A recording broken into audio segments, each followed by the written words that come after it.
So you have one of our sisters that was on the bus, public transportation, trying to ride to her destination.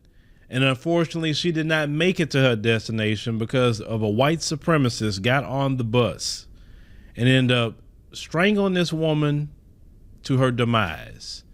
And nobody did nothing about it whatsoever. Let's check that out. Why was she not protected? How did she get on the bus alive and leave off the bus in a body bag? Questions that are haunting Rashonda Boss about the brutal murder of her cousin Diane Craig, who she fondly calls Bubbles. Her smile, her presence in the room, she was just life. Last Friday morning, police say this man, Joshua Bagley, got into the Valley Metro bus and sat near the South Phoenix mother.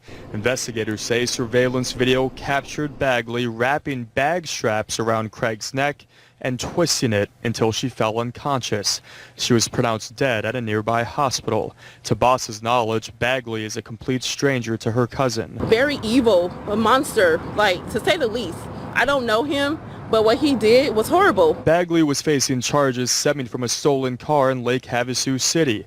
He was arrested on a warrant in Mesa in April and again in Goodyear for other charges.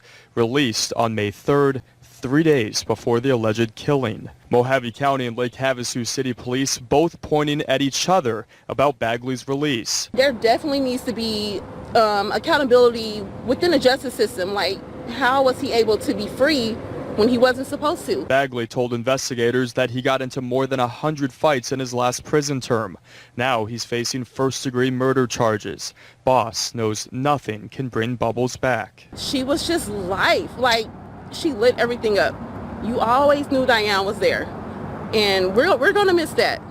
Let me tell y'all something. These white supremacists are targeting black people, black men and black women. One issue that I see with a lot of you is that you may have your guard up about Pookie and Ray Ray, but when you see these white supremacists walking around you, you don't really have your guard up like that. You have this trusting, you still kind of have a trusting nature when it comes to people like them. And you should never have a trusting nature like that. Look at the history of America. Look at what they have done to us constantly. Not like they did something 70 years ago when they ain't doing it no more. No, constantly what they're doing to black people. You should be on high alert the moment you see them around like that. Like, what he got going on? Where he come from? We'll do that to each other real quick. If a black person going to another area, you don't know that black person, y'all want to come outside and say, who is that? Who is that? But when it comes to them, we not acting that way. We not on alert. You understand what I'm saying? You have to keep yourself on alert because Biden and them not going to do nothing from what I heard today, which I'll go into more about that, about Biden when he went to Buffalo. He didn't even offer nothing that he was going to do to protect black people. Nothing. But that's a good thing that he did that because now we know what the next step should be. But when you see these people, stop having your guard down. Stop doing that.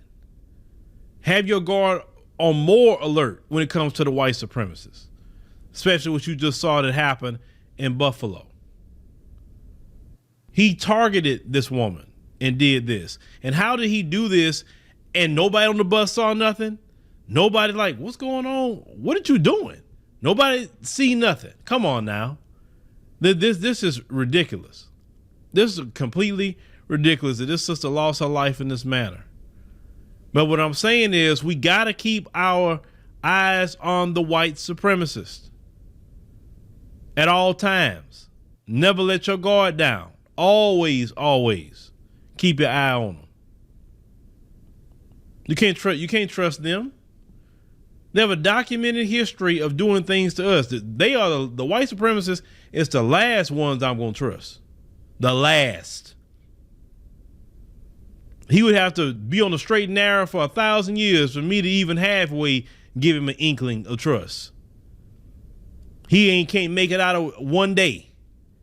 So how in the hell I'm going to trust him? No, hell no.